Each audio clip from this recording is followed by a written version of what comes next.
sayyidina Muhammad wa ala alihi wa sahbihi wa sallam walhamdulillahi rabbil alamin. Assalamualaikum warahmatullahi wabarakatuh. Alhamdulillah, senantiasa kita sama-sama banyak bersyukur kepada Allah Subhanahu wa ta'ala atas segala kenikmatan-kenikmatannya.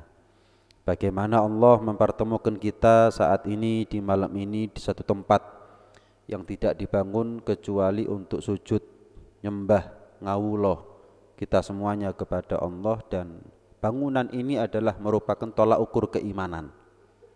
Sejauh mana imannya kita bisa kita ukur dari seaktif apa kita duduk ada di masjid.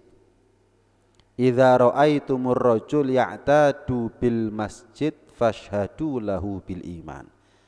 Kanjeng Nabi SAW nanti dawuh, siapa orang yang kamu saksikan dia terbiasa dengan masjid, maka saksikan, aku jamin dia adalah orang yang beriman. Begitu juga bagaimana Allah mempertemukan kita ada di satu majelis-majelis kebaikan.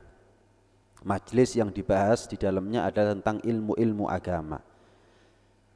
Kalau kita ingin tahu seberapa besar cinta Allah kepada kita, cari tahu dari seberapa aktif kita menghadiri pengajian-pengajian. Inna dunya yu'tihallah man yuhib wa man la yuhib wa la yu'til ilma illa man yuhibbuh minal abrar. Dunia itu Allah berikan kepada siapapun yang Allah mau. Yang Allah cinta Allah kasih dunia, yang Allah benci juga Allah kasih dunia. Fir'aun Allah kasih dunia, Namrud Allah kasih dunia, Qarun Allah kasih dunia. Tapi Nabi Sulaiman ya Allah kasih dunia. Sayyidina Utsman bin Affan ya Allah kasih dunia. Sayyidina Abdurrahman bin Auf ya juga Allah kasih dunia. Orang soleh Allah kasih dunia. Fir'aun, Namrud, Qarun yang bukan orang soleh bahkan kufur hukumnya mereka, ya Allah kasih dunia. Berarti dunia ini bukan gambaran, bukan tolak ukur siapa yang Allah cintai dan siapa yang tidak. Yang menjadi gambaran dan tolak ukur itu adalah siapa yang Allah gerakkan hati mereka, langkah kaki mereka menuju pengajian-pengajian atau majlis-majlis ilmu. Ilmu Allah berikan kepada orang-orang yang khusus. Man yuhibbuh, yaitu mereka-mereka yang dicintai oleh Allah. Yang mana orang kalau sudah dicintai oleh Allah minal abrar, Allah golongkan mereka kepada golongan orang-orang yang baik. Yang mana kalau sudah digolongkan orang itu kepada golongan orang-orang baik, innal abrara lafi naim, niscaya mereka akan menghuni surganya Allah Subhanahu wa ta'ala. Amin ya rabbal alamin. Mudah-mudahan diterima semua amal ibadah kita, diampuni segala dosanya kita, dilipat gandakan pahalanya kita, ditinggikan derajatnya kita, disenengkan kita oleh Allah dunia sampai akhirat. Amin ya rabbal alamin. Melanjutkan pengajian kitab fikih hadirin, masih dalam pembahasan tentang sunnah-sunnahnya wudu ya. Termasuk di antara sunnah-sunnahnya wudu, terutama sunnah-sunnahnya wudu sebelum wudunya, di antaranya adalah al-mubalaghatu fihima li ghairi shaim. Terakhir kan kita bahas termasuk sunnahnya wudhu itu adalah berkumur dan juga memasukkan air ke dalam hidung, menyedot air tipis-tipis ya, menyedot air secara ringan ke dalam hidung. Disunnahkan ketika kita kumur, bukan hanya kumur biasa, termasuk kesunahan di dalam kita berkumur adalah menyampaikan air ke pangkal tenggorokan. Istilah fikihnya disebut dengan al-mubalaghah fil madmadah, menyampaikan air ke pangkal tenggorokan. Itu sunnah. Ketika kita kumur disunnahkan juga dengan jari telunjuk kita yang sebelah kiri untuk digosok-gosokkan ke gigi, ke gusi, ke lidah, ke langit-langit. Jelas ya? Jadi sambil digosok-gosokkan begitu sambil kita kumur ini. Sambil kita kumur dimasukkan tangan ke dalam mulut, kemudian digosok-gosokkan ke lidah, ke gigi, ke gusi, ke langit-langitnya untuk membersihkan barangkali ada sisa-sisa makanan ada di situ, kotoran-kotoran yang masih menempel ada di situ, kerak-kerak gigi yang masih ada di situ. Menyampaikan air ke pangkal tenggorokan. Adapun memasukkan air ke dalam hidung juga disunahkan mubalaghah. Gimana caranya? Sedot itu air sampai ke pangkal hidung, tapi jangan terlalu dalam, akhirnya sakit. Disedot ya, pakai air ya, pakai tangan begini, kemudian disedot sampai ke pangkal hidung. Setelah itu airnya disisihkan, begitu juga air bekas kumurnya tadi juga disisihkan. Kecuali bagi yang berpuasa. Orang yang berpuasa, baik itu puasanya puasa wajib ataukah puasanya puasa sunnah, maka mubalaghah tidak disunnahkan. Cukup kumur-kumur biasa, nggak perlu menyampaikan air ke pangkal tenggorokan, masukkan air ke dalam hidung, nggak perlu disedot sampai ke pangkal hidung. Cukup dibasahi aja bagian dalam dari hidungnya. Ketika kita masukkan air ke dalam hidung, disunahkan juga dengan jari telunjuk, jari kelingking tangan kiri untuk dimasukkan ke dalam hidung, baik yang kanan ataupun yang kiri, lubang hidungnya ini. Tujuannya apa? Biar bersih, ya, biar ingusnya keluar atau kotoran hidungnya juga keluar. Barangkali di dalamnya ada kecoak juga ikut keluar, hadirin ya. Barangkali di situ juga ada, ya, mbuh ono cindile mbuh ya apa garuh nek iso metu barang. Jelas ya. Kecuali bagi yang berpuasa. Gimana Bib kalau saya sedang puasa Bib? Tengah-tengah saya puasa. Mau puasa wajib, puasa sunnah sudah sama aja. Hukumnya sama itu. Puasa sunnah atau puasa wajib, saya kumur Bib. Kemudian saya sampaikan air itu ke pangkal tenggorokan. Akhirnya ya lumayan seger ya. Ya. Kemune ping telu balik ping pindho hadirin. Iya. Gimana? Batal. Lu nggak sengaja, Bib, nggak sengaja. Makanya walaupun nggak sengaja tetap batal. Kenapa? Karena bermula dari satu perbuatan yang tidak disunnahkan ketika kita wudu manakala kita puasa. Kalau kita nggak puasa, sunnah, itu sunnah. Nyedot air sampai ke pangkal hidung itu sunnah. Tapi kalau kita puasa makruh kok malah dilanggar. Akhirnya tertelan walaupun nggak sengaja, batal wudunya. Hati-hati. Kita ini kadang-kadang kumur biasa. Padahal disampaikan air ke pangkal tenggorokan itu sunnah, akan mendapatkan pahala yang lebih sempurna. Kita kadang-kadang kalau wudu nggak pakai masukkan air ke dalam hidung, padahal itu sunnah. Dan itu adalah untuk kebersihannya kita juga. Sebisa mungkin ketika kita masukkan air ke dalam hidung disedot sampai ke pangkal hidung kemudian disisihkan. Kecuali kalau kita puasa. Kalau kita puasa jangan sampai kita kumurnya berlebihan, memasukkan air ke dalam hidungnya juga berlebihan seperti yang saya jelaskan tadi hadirin. Jelas ya? Sehingga dengan begini kan ibadah kita bisa lebih benar hadirin. Kemudian sunnah yang lain ketika kita tengah-tengah membasuh wajah. Tadi kan sudah kita bahas sunnah sebelum wudu tadi itu. Sekarang ketika kita wudu, apa yang pertama kali kita lakukan? Kan basuh wajah. Tengah-tengah basuh wajah itu juga ada sunnahnya masing-masing. Ono sunnah dewe-dewe. Sunnah sebelum wudu ada sendiri-sendiri. Sunnah ketika basuh wajah ada sunnahnya masing-masing. Ketika kita basuh tangan, basuh kepala, basuh kaki, ada sunnahnya sendiri-sendiri. Bahkan setelah selesai kita wudhu pun juga ada sunnahnya sendiri-sendiri. Apa Bib ketika kita basuh wajah sunnah-sunnahnya? Yang pertama melafadzkan niat. Niat apa? Niat wudhu.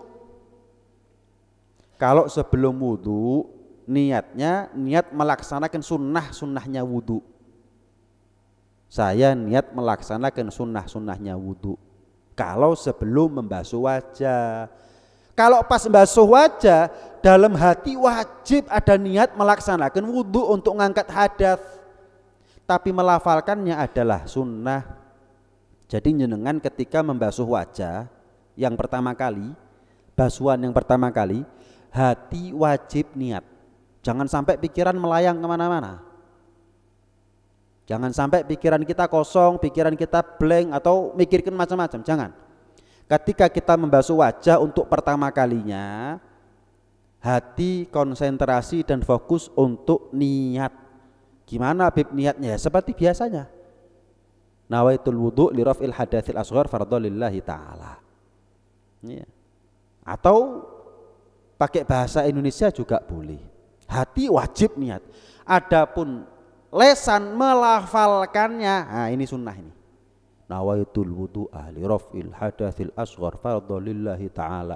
Itu hukumnya sunnah. Melafatkannya, mengucapkannya sunnah, tapi menghadirkan niat dalam hati hukumnya wajib. Jadi kalau kita misalkan wudu ketika basuh wajah lupa nggak niat, nggak sah wudunya. Atau ketika kita basuh wajah yang pertama kali, lesan kita niat tapi hati kosong, juga nggak sah niatnya, nggak sah wudunya. Hati-hati, kadang-kadang orang itu wudu cuman ketika dia basuh wajah nggak ada niat. Loh Beb, sebelumnya kan saya sudah niat duluan Beb. Nawaitul wudu'a li raf'il hadatsil asghar fardhu lillahi ta'ala. Baru saya basuh wajah. Nah pertanyaannya, ketika kita basuh wajah ada nggak niat itu masih? Ya nggak ada Bib, nggak sah. Duh, kan sebelumnya, kan sebelum basuh wajah niat itu dianggap ketika kita basuh wajah. Apa sih niat itu? Niat itu adalah menghadirkan apa yang kita jadikan sebagai tujuan ketika kita melaksanakan kewajiban atau rukun ibadah yang pertama kali. Oh, sholat, rukun yang pertama kali adalah takbiratul ihram. Maka ketika takbir harus ada niat sholat. Wudu, oh wudu itu rukun pertama kalinya adalah basuh wajah. Maka niat harus ada ketika basuh wajah. Haji, umroh, rukun pertama kalinya adalah ihram. Maka ketika ihram harus ada niat di saat itu. Niat duluan, ihramnya belakangan, nggak bisa. Niat duluan, kemudian wudhunya belakangan. Niat duluan, kemudian sholatnya belakangan. Ketika takbir nggak niat, kosong dari niat. Ketika basuh wajah lupa nggak niat. Sudah niat haji atau umrah, tapi ketika kita pakai pakaian ihram nggak niat, kita nggak sah, nggak sah. Qasdu syai'i muqtarinan bi fi'lihi. Niat itu pengertiannya adalah menyengaja, menghadirkan kesengajaan untuk melakukan satu ibadah di awal rukunnya. Kalau wudu awal rukunnya adalah basuh wajah. Jadi menghadirkan niat ketika basuh wajah. Ini gambaran, ini penting hadirin. Kadang-kadang orang itu pokoknya wudu, ketika basuh wajah nggak ada niat. Dia hanya mengandalkan lafaz niatnya yang dia ucapkan. Nawaitul wudu'a li raf'il hadatsil asghar fardhu lillahi ta'ala. Sebelum wudu, sebelum basuh wajah, ketika basuh wajah nggak ada niat, lupa sudah, blank, kosong, atau mikirnya macam-macam. Pikiran melayang kemana-mana, nggak sah, nggak sah. Hati-hati, hati-hati. Ini kan sebetulnya gini hadirin, kalau kita mau jujur ya, bahas seperti ini kalau buat kita ini kayak terlambat. Ini seharusnya dipelajari kita ini ketika awal-awal balik. Gambarannya begitu. Tapi nggak ada istilah terlambat untuk belajar sebetulnya. Makanya kita kalau punya anak jangan sampai seperti kita. Telat sinaune. Iki mestine lah umur 15, 14 wis ngerti ya. Lah kok umur 55 kita ngerti opo ceritanya. Nah, anaknya kita jangan sampai seperti kita. Gimana caranya dia umur 14, kalau perlu belum balik wis ngerti. Rukun-rukunnya wudu, tata caranya wudu, syarat-syaratnya wudu, ya sholat, ya puasa, ya zakat, ya haji, semua bab ibadah ngerti mereka. Sehingga ketika mereka balik, terkena kewajiban-kewajiban, mereka sudah tahu apa yang harus mereka lakukan. Bib, wajib nggak sih Bib punya anak itu di pondokno? Enggak.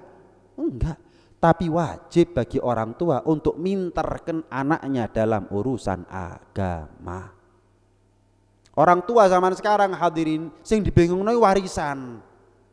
Kok lek aku mati opo sing tak warisno ge anak bojo. Tapi kadang-kadang orang tua lupa nanti kalau kita meninggal, apa yang sudah kita ajarkan kepada anak-anak kita. Itu yang penting sebetulnya. Bukan mewariskan harta, tapi melupakan mewariskan ajaran agama. Ajaran agama baru bicara warisan harta. Jadi apa yang menjadi kekeliruan, kesalahan, kesembronoan kita di masa lalu jangan sampai nurun kepada anak. Kalau kita mungkin usia 15 tahun, mbuh lapoh, mbuh belakrak nang di, ya apa carane anakku kudu ngaji. Terserah mau di madrasah, mau itu di pondok, terserah, bebas. Tapi yang menjadi kewajiban prinsip orang tua, anakku kudu ngerti agama. Yes, terserah caranya bagaimana terserah. Cuman titip-titip sama ustadz itu harus tahu ustadznya ini siapa, akidahnya bagaimana. Iya, takutnya akidahnya bukan ahlu sunnah wal jamaah, takutnya mazhabnya bukan mazhab syafi'i. Iya. Walaupun di luar mazhab syafi'i ya bukan berarti salah. Mazhab Maliki itu benar, mazhab Hanafi, Hambali itu benar. Cuman untuk praktek di Indonesia soro. Kenapa? Roto-roto mazhab Syafi'i kabeh kok anaknya di ngajino nang mazhab Hambali, repot hadirin. Golek boloi lu soro. Jadi hati-hati, jangan asal nitipkan anak tapi kita nggak tahu gurunya siapa, ustadznya siapa, pengasuhnya siapa. Balik-balik wong tuane dikafir-kafirno, dibid'ah-bid'ahno. Hati-hati hadirin. Wal iyadu billah min dzalik. Nah, jadi kesunahan yang wajib menghadirkan niat dalam hati. Kapan? Ketika basuh wajah. Yang sunnah melafadzkan niat. Yang kedua, ketika kita basuh wajah disunnahkan dimulai dari anggota wajah yang paling atas. Jadi kalau basuh itu ya pakai dua tangan begini, kemudian disiramkan mulai dari atas, ngelucur. Kenapa? Karena itu membantu, memudahkan kita untuk meratakan wajah dengan air. Karena sifatnya air itu kan dari atas ke bawah, mengalir, netes, mengalir. Sehingga kalau kita usapkan dari atas ke bawah, maka itu akan memudahkan bagi kita untuk meratakan wajah kita dengan air sehingga sempurna, wudunya kita benar. Jangan sampai ada batasan wajah yang kering hadirin, tidak sempat tersiram dengan air. Akhirnya kalau sudah wajah tidak sempurna, hidung aja misalkan, nih contoh, bagian bawahnya hidung, kadang-kadang air itu ngalir hadirin, tapi bawahnya hidung tidak kena. Iya. Lek pesek mungkin sih mending ya, paham nih ya. Kadang-kadang lewat. Kemudian contoh yang lain, bagian belakangnya telinga. Bagian belakangnya telinga. Kemudian contoh yang lain, sedikit di bawah bagiannya dagu. Nih, kan belum leher itu masih. Kalau leher sunnah. Nih, nggak kena. Kadang-kadang ada yang lewat, ada yang lewat. Maka kalau sudah basuhan wajahnya nggak sah, basuhan tangannya nggak sah, basuhan kepalanya, kakinya nggak sah, berarti wudhunya mulai dari awal sampai akhir nggak sah. Nah, untuk memudahkan, membantu mengalirkan air ke dalam wajah itu adalah dimulai dari bagian atas sampai ke bawah. Sunnah sih, cuman itu membantu. Yang ketiga adalah ketika kita membasuh wajah, kita ngambil air disunahkan dengan dua tangan, jangan satu tangan. Kenapa? Kalau dua tangan cukup, banyak soalnya. Tapi kalau satu tangan khawatirnya ya tadi itu nggak sempurna basuhannya. Resiko terhadap keabsahan wudhunya. Tapi kalau dua tangan airnya banyak, maka air yang banyak itu akan semakin memudahkan kita untuk meratakan wajah dengan air. Dan ingat, kan sunnah ketika kita basuh wajah, tangan, kepala, kaki sampai 3 kali kan sunnah. Tapi hitungan kedua itu jika basuhan yang pertama rata hadirin. Saya kasih gambaran. Misal saya basuh wajah kanan dulu. Saya ambil air yang kedua, baru kiri, baru rata setelah itu. Maka saya ambil basuhan yang berikutnya, ini masih satu, dua, ini masih satu hadirin, masih dihitung satu. Kenapa? 2 kali basuhan baru rata soalnya. baru basuhan berikutnya dianggap 2. Berarti kalau dilihat seolah-olah 4 kali saya basuhan, 1, 2, baru 3, 4. Dohirnya 4 kali basuhan, tapi dalam kacamata syariat dipandang, dianggap dia sudah melakukan 3 kali basuhan. Kenapa? Karena basuhan ketiga itu dihitung, basuhan kedua itu dihitung jika basuhan yang pertama sudah rata, dan basuhan ketiga dihitung jika basuhan kedua sudah rata. Itu. Gak asal ping telu tapi gak roto. Jangan-jangan baru sekali itu dihitungnya. Baru dihitung 2 kali itu jangan-jangan, gak 3 kali. Walaupun dohirnya 3 kali dia ngambil air, dia membasuhkan mukanya dengan air. Kenapa? Lah gak roto ping telu baru roto. Kalau 3 kali baru rata, baru dihitung 1 itu hadirin. 3 kali baru rata, ya berarti dihitung 1 itu hadirin. Hilang sunnah 3 kalinya kita. 6. Berikutnya adalah memperhatikan kotoran-kotoran mata yang nempel ada di mata. Baik kotoran mata yang ada di pelipis ataupun yang ada di ujung mata yang dekat dengan hidung. Perhatikan, jangan sampai kita ini setelah wudhu selesai hadirin, kalau perlu setelah sholat selesai, ngoco moro baru ketok, ketek sami ini hadirin. Loh, lah kok ada kotoran matanya ya? Waduh, ini terutama kalau sholat subuh atau pokoknya tidur lah, habis tidur wudhu, hati-hati. Kenapa? Kotoran mata itu harus, kotoran mata termasuk sesuatu ya, termasuk benda yang menghalangi sampainya air ke kulit. Jadi ketika kita basuh wajah, pastikan kotoran mata itu juga ikut bersih, katut terbuang, sehingga bukan hanya rata wajahnya tapi matanya nggak dibersihkan. Khawatirnya masih ada kotoran mata yang nempel. Berarti gimana? Wudhunya nggak sah, sholatnya nggak sah. Ngulang dari awal wudhunya, sholatnya. Hati-hati hadirin. Penting ya. Sering kita lihat itu ada orang kadang-kadang sholat, dilihat, loh, kok sih ada kotoran matanya ya? Ya kita nggak berani menghukumi langsung dikatakan nggak sah sih. Selagi kotoran mata itu tidak menghalangi sampainya air ke kulit, ya nggak ada masalah. Saya khawatir kotoran mata itu ada dan menjadi penghalang sampainya air ke kulit. Hati-hati. Ya jangan kalau lihat orang habis sholat, habis wudhu, sik keteen, oh gak saya, oh, jangan begitu hadirin. Iya, ketoro gak ngaji gitu, ngadi resoi rupanya misalnya. Iya. Jangan. Kenapa? Bisa jadi kotoran itu terkena air dan tidak menjadi penghalang sampainya air ke kulit. Tapi yang jelas adanya, wujudnya kotoran mata itu resiko. Apa resikonya? Nggak sah wudhunya. Perhatikan betul. Kemudian juga disunnahkan ketika kita membasuh wajah sekaligus membasuh kedua telinga. Kenapa? Karena ada pendapat telinga itu bagian dari wajah, tapi pendapat lemah. Pendapat kuat enggak, telinga tidak termasuk bagian wajah. Nah karena ada yang berpendapat telinga bagian daripada wajah, kalau basuh wajah katut no kupingi. Sing leko hadirin. Kalau kita basuh wajah, tangan, kepala, sing leko, cok ngirit. Yang enak gitu loh. Sampai kita yakin wajah betul-betul sudah terbasuh. Roto kena banyu. Enggak ada yang kering sama sekali. Gitu. Ya. Lah Beb, kalau selama ini saya basuh wajah enggak pakai telinga, enggak apa-apa. Sunnah, apa sah? Sah, ini kan sunnah aja ini.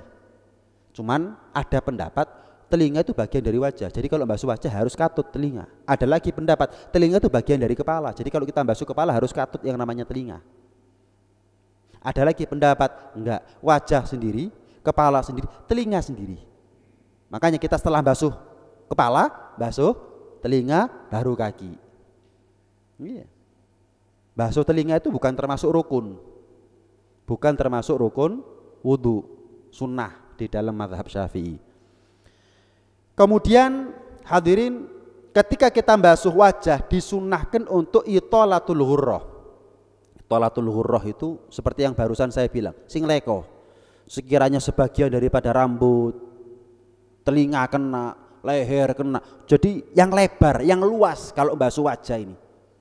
Semakin luas dan lebar, maka itu akan menjadikan semakin terang cahayanya kita nanti di hari kiamat. Semakin terang cahayanya kita, semakin cepat kita dikenali oleh Rasulullah Shallallahu Alaihi Wasallam. Ibarat geni semakin barak, semakin ketoro. Ini khususiyah kita sebagai umat Nabi Muhammad. Umat terdahulu nggak ada wudhu, hadirin. Umat terdahulu itu kalau mau sholat nggak pakai wudhu. Kita ada wudhunya. Makanya sahabat tanya, ya Rasulullah, dari sekian banyak umat manusia nanti di mahsyar, gimana caranya engkau bisa mengenali kami ya Rasul?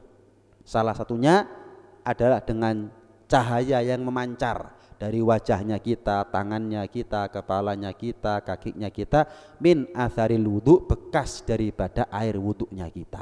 Jadi kalau basuh wajah yang luas, basuhannya yang lebar, satu biar sah, yang kedua dapat sunnahnya, yang ketiga dapat fadilah cahaya nur dari wajahnya kita nanti ada di hari kiamat.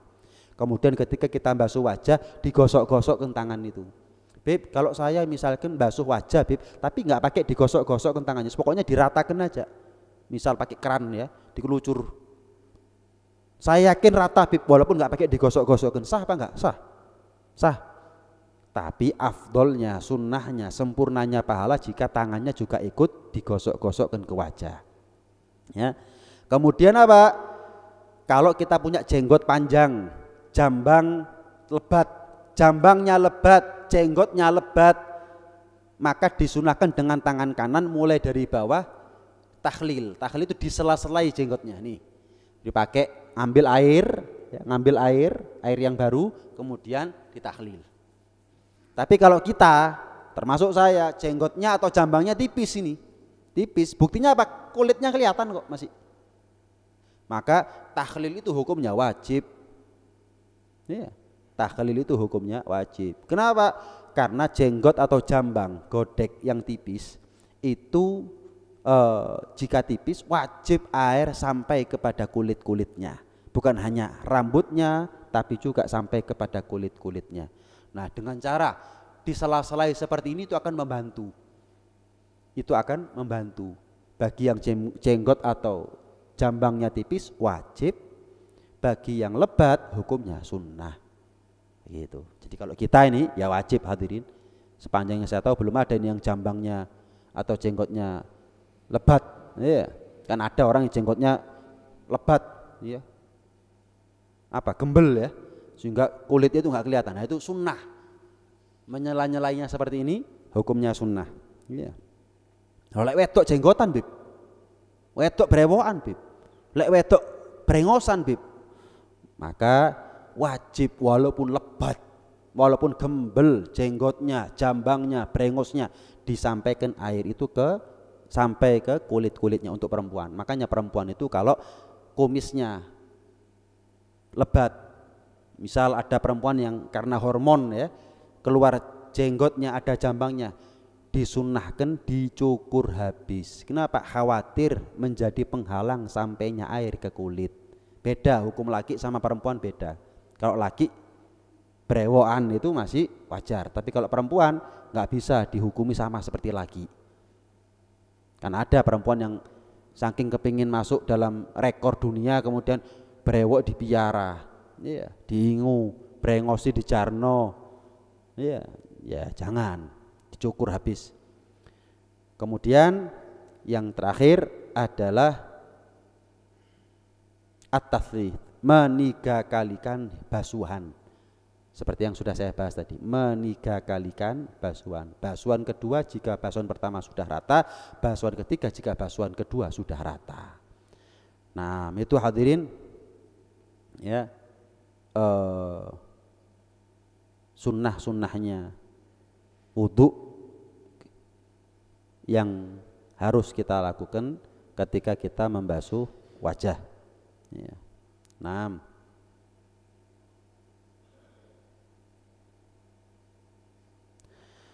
lanjut ke kitab berikutnya hadirin. Allah Subhanahu wa ta'ala berfirman dalam Al-Qur'an, yarfa'illahu alladhina amanu minkum walladhina utul ilma darajat. Allah itu mengangkat derajatnya orang-orang yang beriman dan orang-orang yang Allah sampaikan kepada mereka ilmu agama. Kita dikasih iman dan kita dimudahkan untuk mempelajari ilmu agama, maka Allah akan tinggikan dan muliakan derajatnya kita beberapa derajat. Maka kata sahabat Abdullah bin Abbas radhiyallahu ta'ala anhuma wa ardahuma, Abdullah bin Abbas ini sepupu misanan sama Rasulullah, abah sama abah seduluran. Abdullah bin Abbas mengatakan berapa derajat? 700 derajat, setiap derajatnya itu 500 tahun perjalanan. Jadi kita duduk seperti ini hadirin, pahalanya 700 derajat. Setiap derajat ke derajat kedua itu ditempuh kalau jalan 500 tahun baru finish. Itu baru derajat pertama ke derajat kedua, belum derajat kedua, ketiga keempat sampai derajat 699 ke 700. Ping no dewi mbuh piro? 500 tahun ping 700 derajat sekali hadir. Kalau besok kita hadir pengajian seperti ini lagi, ya 700 tahun maneh selama 700 derajat lagi selama 500 tahun perjalanan kali 700 derajat. Terus. Ini keuntungan yang nyata hadirin. Ini namanya keuntungan di depan mata. Jangan sampai kita lewatkan. Makanya saya bilang, kalau di masjid ini pengajiannya sebulan 2 kali, saya sama Habib Ja'far, saya minta tolong jenengan jangan hanya ngandalkan masjid Nurul Hidayah untuk belajar. Cari masjid-masjid sekitar. Oh, aku lek Senin ngaji nang masjid iki. Oh, lek Selasa ngaji nang masjid iki. Oh, lek Rebo ngaji nang masjid. Minimal biar hati kita nggak mati seminggu 2 sampai 3 kali. Enggak, 3 atau 4 sampai 3 sampai 4 kali untuk belajar ilmu agama. Kenapa? Hati itu kalau kosong daripada ilmu dan hikmah 3 hari saja, maka hati itu akan mati hati. Hati itu akan mati. Jadi ya kalau kita ini kerja aja bisa diatur waktunya, kenapa untuk akhirat kita nggak bisa ngatur waktu hadirin? Kerja bendino 8 jam, kadang ngelembur isok, lah mosok hadir pengajian paling 1 jam maksimal, kadang maghrib sampai isya nggak sampai 1 jam yo mari, kadang subuh sampai isyrok suruk nggak sampai 1 jam yo mari. Kita makan sehari berapa kali hadirin? 3 kali. Ngaji sedina ping piro?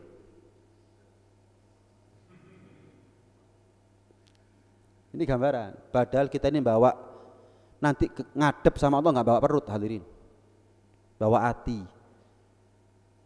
Saya mau tanya, perut butuh makanan nggak? Butuh. Hati butuh makanan nggak? Yang penting yang mana? Hati apa perut? Bingung ya sampean ya. Ya, yang paling penting yang mana? Ya, yang paling itu kudu loro karone yang paling kok. Yang paling yang mana? Bingung sampean. Iya, katanya ngomong ati iki yo kelakuan sing ngene. Pengajian sak wulan ping pindho, istiqomah durung mesti kadang-kadang. Ya, intinya saya cuma ngasih gambaran saja. Kalau untuk perut saja sehari 3 kali. Ya kenapa untuk urusan hati yang pasti kita sepakat hati itu lebih penting daripada perut. Walaupun perut juga penting pastinya. Hati tapi lebih penting. Kalau untuk perut kita sehari 3 kali, untuk hati biar tetap hidup, hati biar tetap selamat, sehari berapa kali kita hadir pengajian? Bisa 3 kali? Bagus. Enggak bisa sehari sekali. Enggak bisa 2 hari sekali. Enggak bisa maksimal 3 dino pisan. Senin ngaji, Selasa Rebo ora, Kamis ngaji. Jumat Sabtu ora, Minggu ngaji. Senin Selasa ora, Rebo ngaji. Pokoknya 2 dino, hari ketiga ngaji. Syukur-syukur bisa jenengan atur waktunya. Senin saya ngaji di mana sama ustadz siapa, Selasa saya ngaji di mana sama ustadz siapa. Ojo njakakno sing pertemuan 2 minggu sekali. Engko sampai lek pas ono dayo gak esok teko sakulan pisan akhiri. Begitu 2 minggu berikutnya mau hadir, ada tetangga meninggal tahlilan, akhirnya berarti sebulan belas gak teko pengajian. Jangan hadirin. Ya, pengajian ini adalah obat. Kata dokter kalau jangan sampai telat obatnya. Kalau telat balik itu kok 0 akhirnya. Kemarin kamu minum obat kayak percuma. Itu dan pahalanya 700 derajat, 500 tahun perjalanan setiap derajatnya. Kan eman-eman hadirin. Ya. Rasulullah SAW ketika akan meninggal dunia, maka yang namanya bumi ini guncang. Ahlul batin melihat bumi ini guncang sambil menangis. Rasulullah ketika akan meninggal dunia, bumi ini rasa-rasanya kayak nggak terima kalau Rasulullah manusia yang terbaik pernah Allah ciptakan bakal meninggalkan dunia. Nangis bumi. Kemudian tanya kepada Allah yang namanya bumi ini. Ya Rabb, kanatil anbiya tamshi ala dhahri faman yamshi ba'dahum ala dhahri. Ya Allah, dulu para nabi termasuk Rasulullah berjalan di atasku, tapi setelah ini utusanmu yang terakhir yaitu Rasulullah Muhammad SAW akan meninggal dunia. Siapa lagi yang akan berjalan di atas punggungku manusia-manusia yang baik? Maka Allah menjawab, ulama ummati ka anbiya'i bani Israil. Maka Rasulullah SAW menjawab bahwa ulama dari kalangan umatku itu derajatnya mereka seperti para nabinya Bani Israil. Ya tetap nabi lebih mulia daripada ulama Kanjeng Nabi Muhammad. Cuman apa maksudnya? Gini, pernah diceritakan Rasulullah SAW ketika Mi'raj ya, berjumpa dengan Nabi Musa alaihissalam. Nabi Musa itu dalam satu keterangan pernah tanya kepada Rasulullah, Muhammad, ulama dari kalangan umatmu sama dengan nabi dari kalangan Bani Israil. Nabi Musa kan dari Bani Israil. Roto gak terima Nabi Musa. Loh, ulama dari kalangan umatmu disamakan dengan aku? Dari mana? Apa dalilnya? Maka Rasulullah manggil Imam Ghazali. Panggil. Wahai Musa, tidak perlu aku yang menjawab, biar umatku ini aja yang menjawab. Tanya Nabi Musa, sopo jenengmu? Nama saya Abu Hamid Muhammad bin Muhammad Al-Ghazali. Anaknya siapa disebut, namanya dia disebut, nama bapaknya, nama mbahnya ya, disebut, bahkan julukannya Al-Ghazali juga disebut. Padahal Nabi Musa cuma tanya apa? Jenengmu sopo? Ini disebut semuanya, anake, jenenge bapake, jenenge mbahe, sak julukane. Nabi Musa protes, dawa men jawabanmu. Wong aku mek takok jenengmu sapa? Mbok sebutno kabeh, sak jenenge bapakmu, mbahmu, anakmu, julukanmu, gelarmu, apa maksudmu? Loh, kan sama seperti engkau wahai Musa. Ketika engkau ditanya oleh Allah Subhanahu wa taala, apa itu yang ada di tangan kananmu wahai Musa? Engkau jawab, ya Allah, ini adalah tongkat. Tapi engkau bilang apa? Enggak cukup di situ. Ini adalah tongkat yang aku gunakan untuk menggembala kambing, yang aku gunakan untuk bersandar ketika jalan, dan banyak manfaat yang lain ya Allah. Loh, kan Allah tanya apa itu yang di tangan kananmu? Kan cukup jawabannya tongkat, selesai. Tapi kenapa engkau jelaskan? Kayak Allah nggak tahu kalau itu adalah ada manfaatnya. Oh, untuk menggembala kambing. Oh, untuk apa namanya? Bersandar ketika jalan dan banyak manfaat yang lain. Baru Nabi Musa sadar, iya, ulamanya umat Nabi Muhammad ini seperti aku, nabinya Bani Israil. Artinya kecerdasannya. Tapi kalau pangkat ya tetap nabi-nabi Bani Israil lebih afdol, lebih mulia, lebih tinggi derajatnya di sisi Allah dibandingkan dengan ulama daripada kalangan umat Nabi Muhammad sallallahu alaihi wa ala alihi wasallam. Saya tambahin sedikit hadirin ya. Allah Subhanahu wa taala menghiasi langit itu dengan 3 perkara. Apa sih keindahannya langit? Yaitu kalau siang adalah matahari, kalau malam adalah bulan dan bintang. Adapun bumi, tempat di mana kita berpijak, tempat di mana kita hidup, Allah hiasi dengan 3 perkara. Langit, matahari, bulan, bintang. Bumi Allah hiasi dengan 3 hal juga. Apa itu? Yang pertama adalah al-ulama. Ulama. Yang kedua adalah hujan.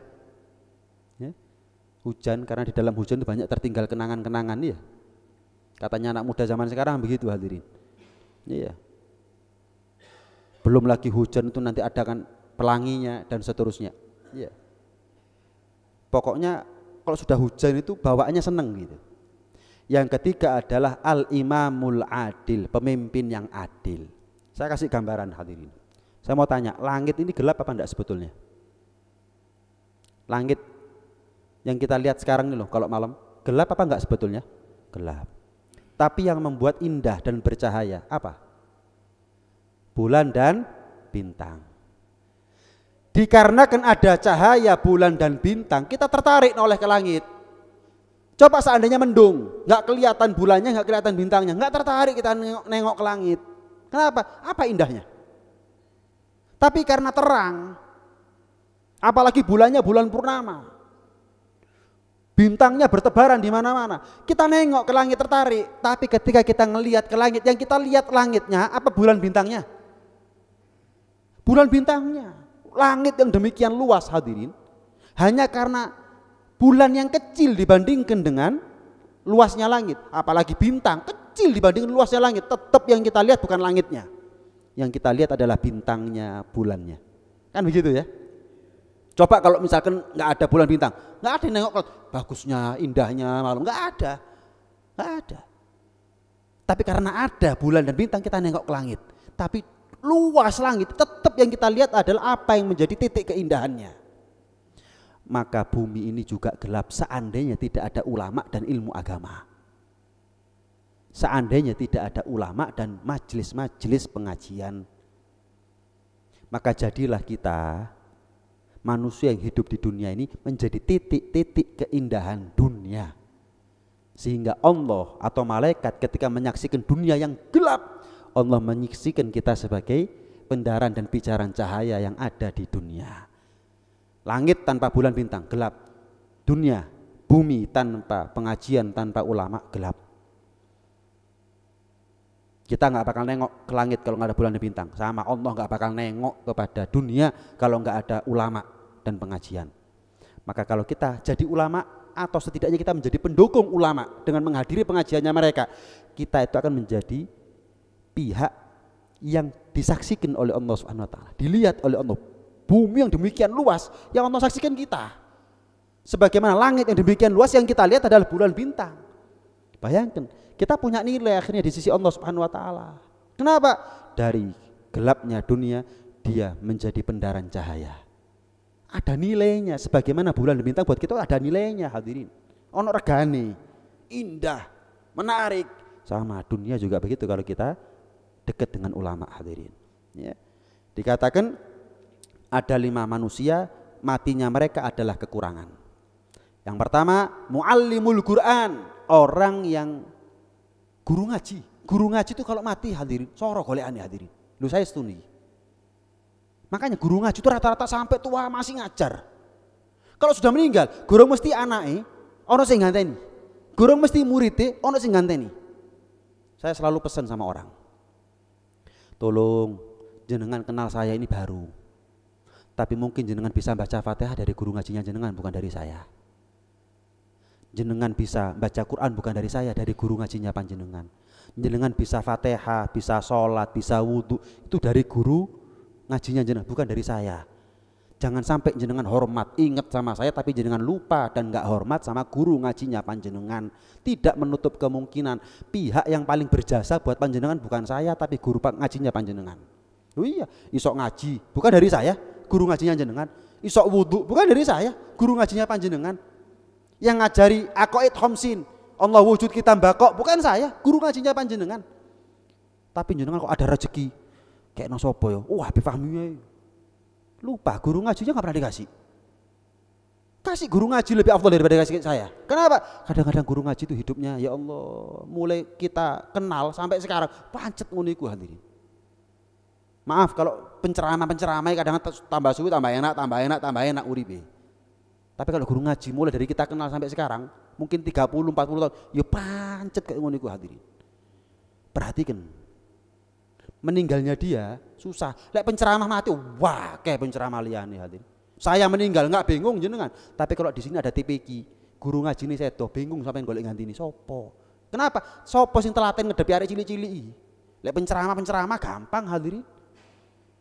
Tapi kalau guru ngaji sing telaten Kadang-kadang SPP nunggak, kadang-kadang nggak dibayar, kadang dibayar gawe kentang, dibayar gawe gobes, diterima wae. Kalau meninggal soro golekane.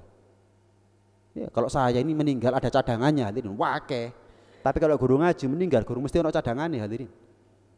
Meninggalnya mereka itu kekurangan buat Islam.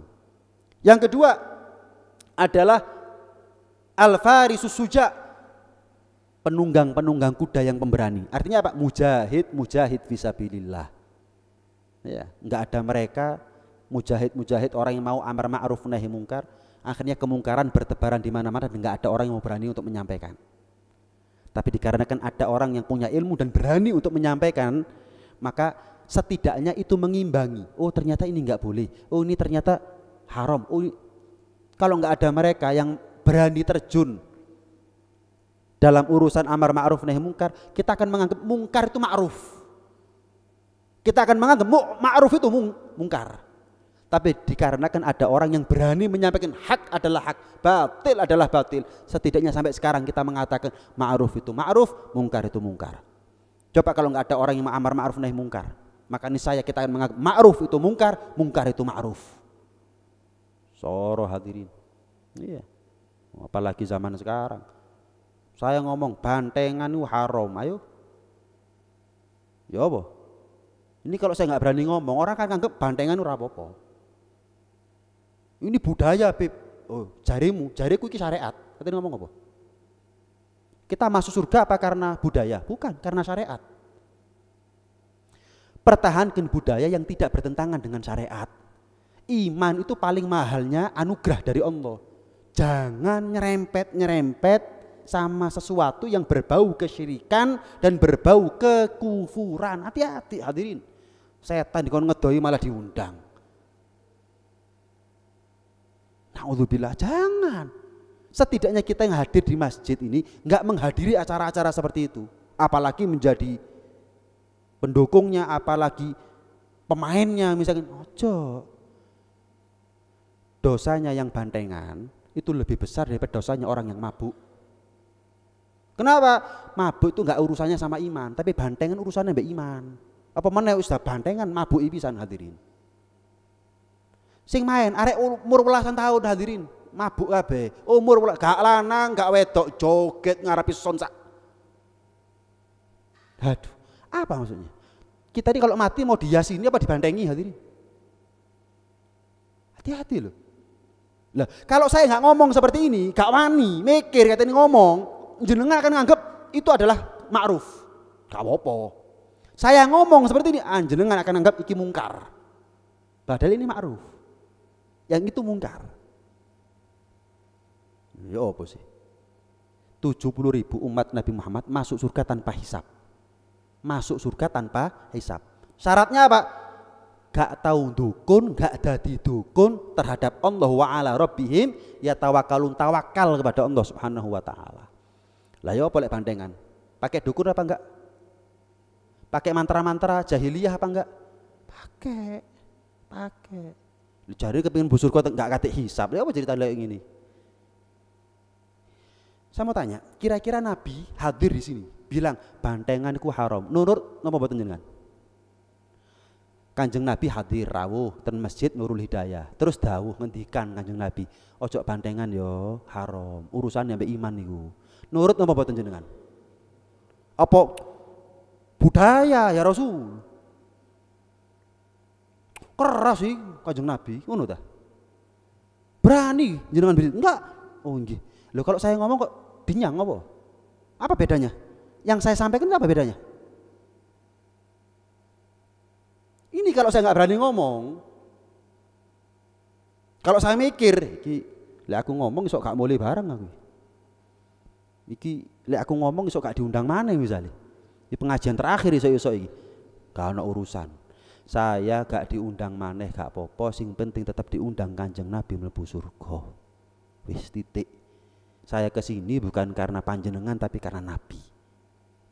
Sebagaimana jenengan kesini bukan karena saya tapi karena Nabi. Seperti yang pernah saya sampaikan, jenengan datang ke sini niatkan bales jasanya Nabi.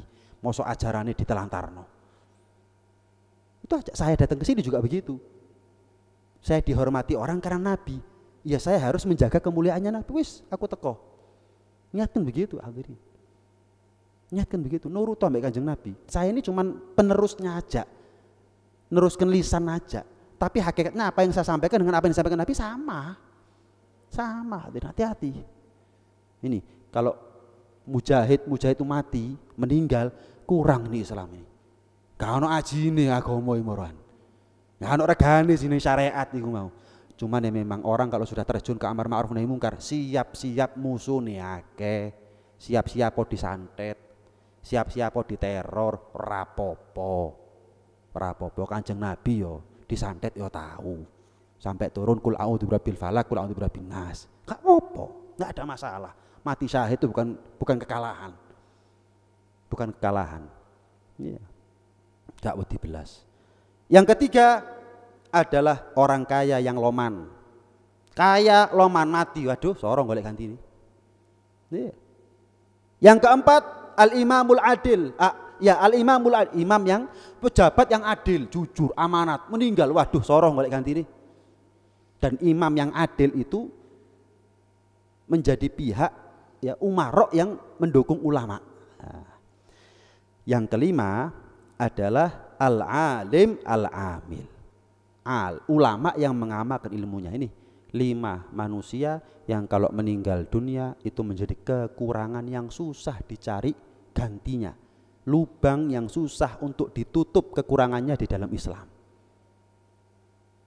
Guru ngaji, mujahid, orang kaya yang dermawan, ulama yang mengamalkan ilmunya, dan juga imam atau pejabat umarok yang adil, jujur dan amanat. Bayangkan hadir kalau satu kampung 5-5-nya ada. Yo opo senengi urip sasi. Wong sugih loman. Ulamanya gak kedunyan. Pejabatnya jujur, adil, amanat. Kemudian pemberaninya ada. Guru ngajinya ada banyak. Wah, bayangkan kalau kampungnya kita 5-5-nya ini ada hati. Bayangkan kalau ada satu daerah kampung 5-5 ra ono. Sing ulamae kedunyan, sing sugih medhit, pejabate koruptor, guru ngajine ra ono. Terus mari ngono sing ngerti membisu semuanya. Gak wani ngomong. Wedi. Kira-kira anak kecil diajari apa itu? Pemuda-pemudanya kemana saat itu? Ada hadirin, hancur agama saat itu. Mudah-mudahan dijaga kita semuanya oleh Allah Subhanahu wa taala. Mudah-mudahan kita dipertemukan oleh Allah Subhanahu wa taala dengan ulama-ulama yang mengamalkan ilmunya, ulama-ulama yang ikhlas, dan mudah-mudahan Allah jadikan ilmu kita manfaat zahir batin dunia sampai ada di akhirat. Amin ya rabbal alamin. Wallahu a'lam. Mungkin ada yang mau ditanyakan, dipersilahkan. Kalau memang ada, fadhol. Ada? Ya, Pak Mahmud.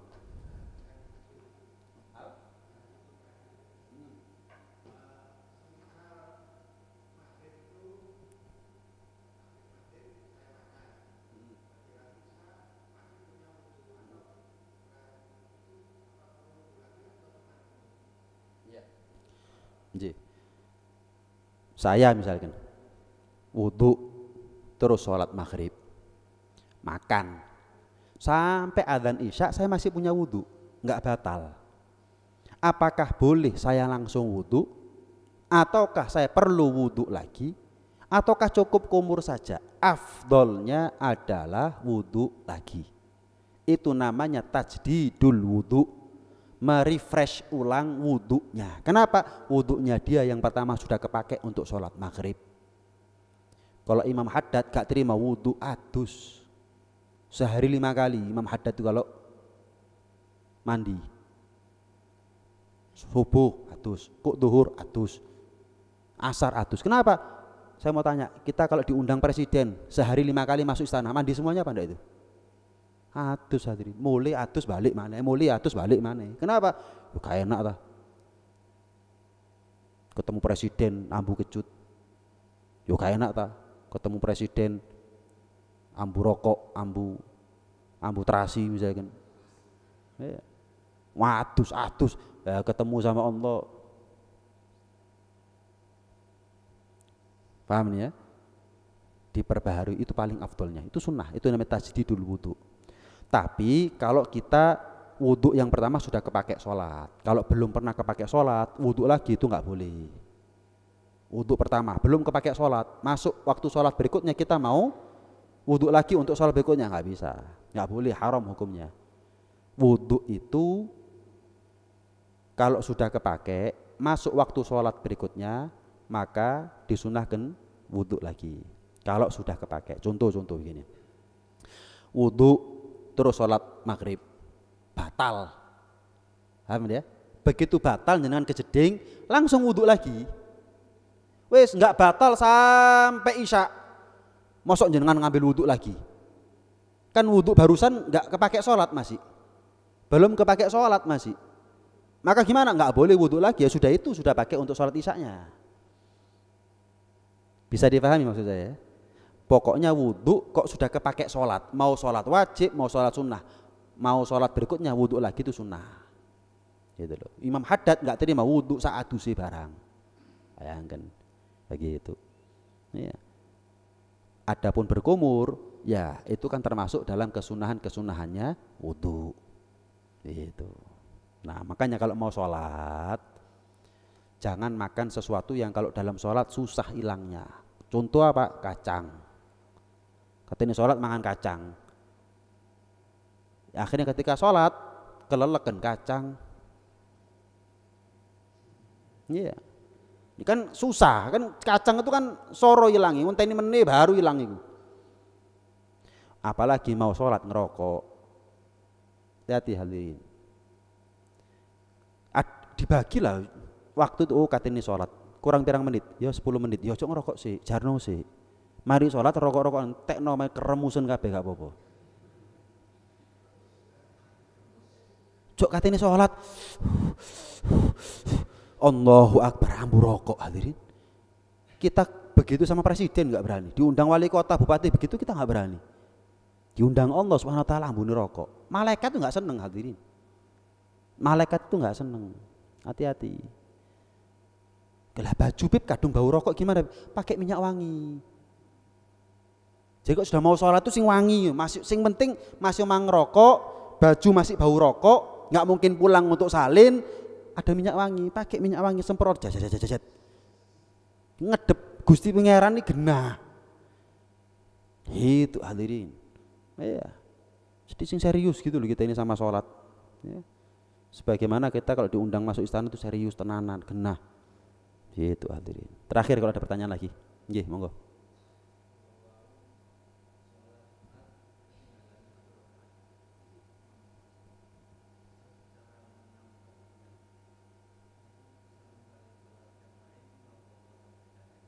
Iya. Ketinggalan 1 rakaat dari sholat Jumat. Kapan sih Bib dikatakan ketinggalan rakaat itu? Kalau imam sudah iktidal, jenengan baru masuk. Walaupun itu iktidal di rakaat pertama, jenengan baru masuk, itu namanya jenengan ketinggalan 1 rakaat. Tapi kalau jenengan masuk sih nututi rukuknya imam, jenengan nggak ketinggalan 1 rakaat itu. Itu sudah dihitung 1 itu. Pokoknya kita sebagai makmum dalam sholat apapun kok nututi rukuknya imam, baca Fatihah nggak sempat kita, sah, sudah dianggap 1 itu sudah. Imam salam langsung, nggak termasuk masbuk. Masbuk itu adalah makmum yang ketika sholat nggak nututi rukuknya imam. Datang, waduh imamnya sudah iktidal. Jenengan Allahu Akbar, dah langsung ngikuti iktidalnya imam, sujud, duduk, sujud lagi, berdiri. Sampai salam imam jenengan nambahi 1 rakaat. Jelas ya? Sholat Jumat juga sama. Sholat Jumat juga sama. Imam rukuk rakaat pertama, jenengan nutut, berarti sudah dianggap dapat 1 rakaat. Imam salamo. Tapi kalau misalkan imam sudah berdiri berdiri iktidal di rakaat pertama, jenengan baru masuk dalam sholat Jumat ini, maka jenengan ketika imam salam wajib nambahi 1 rakaat. Jelas ya?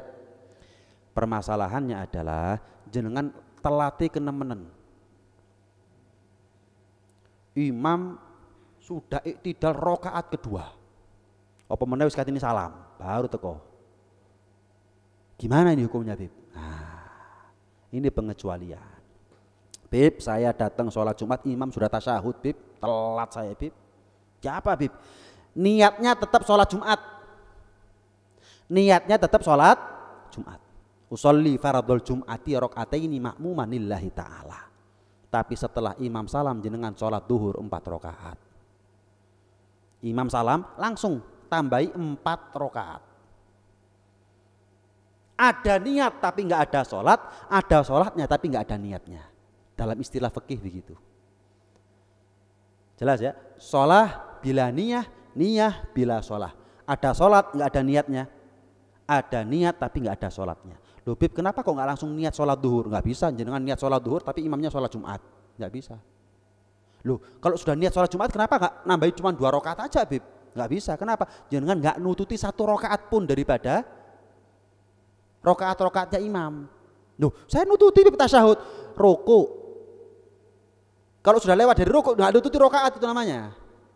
Kalau sudah lewat dari ruku itu namanya nggak nututi rakaat. Berarti kan jangan nggak nututi rakaatnya imam sama sekali, itu namanya sudah. Ya sudah. Berarti jenengan wajib untuk nambahi 4 rakaat.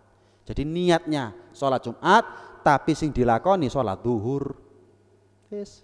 Loh Bib, ketika saya setelah imam salam kan berdiri Bib untuk sholat duhur. Itu perlu saya balik untuk jadi sholat duhur? Enggak perlu sudah. Perlu diralat enggak? Diralat enggak? Sholat jadi sholat duhur? Enggak, lanjut sudah. Tetap pakai niat sholat Jumat yang tadi. Begitu hadirin. Nah, jelas ini ya. Nah, cukup? Mudah-mudahan jadi ilmu yang manfaat. Mudah-mudahan dikasih istiqomah oleh Allah Subhanahu wa taala. Amin ya rabbal alamin. Rabbana anfa'na bima 'allamtana, rabbi 'allimna alladhi yanfa'una, rabbi faqihna wa faqih ahlana wa gharabatin lana fi dinina mahal kutri untha wa dzakar. Rabbi wafiqna wa fiqhum lima tartadi qawlan wa fi'lan karama warzuqil kulla halalan daima wa akhilla atqiya ulama nahdha bil khair nukfa kulla syar. Rabbana aslih lana kulla syu'un wa agirra bir ridha minkal uyun waqdi anna rabbana kulla duyun qabla an ta'tiyana rusulan manun waghfir wastur anta akramu man satar wa salatullahi taghshal mustafa man ilal haqqi da'ana wal wafa bi kitabin fihi linnasi shifa wa 'alal alil kirami syurafa wa 'ala sahbi masabihil ghurar. Allahumma hdina bihudak waj'alna mimman nusari fi ridak wa la tuwallina waliyan siwak wa la taj'alna mimman khalafa amraka wa 'asak wa hasbunallahu wa ni'mal wakil wa la hawla wa la quwwata illa billahil aliyyil azim. Wa sallallahu ala sayyidina Muhammad wa ala alihi wa sahbihi wasallam walhamdulillahi rabbil alamin. Al-Fatihah.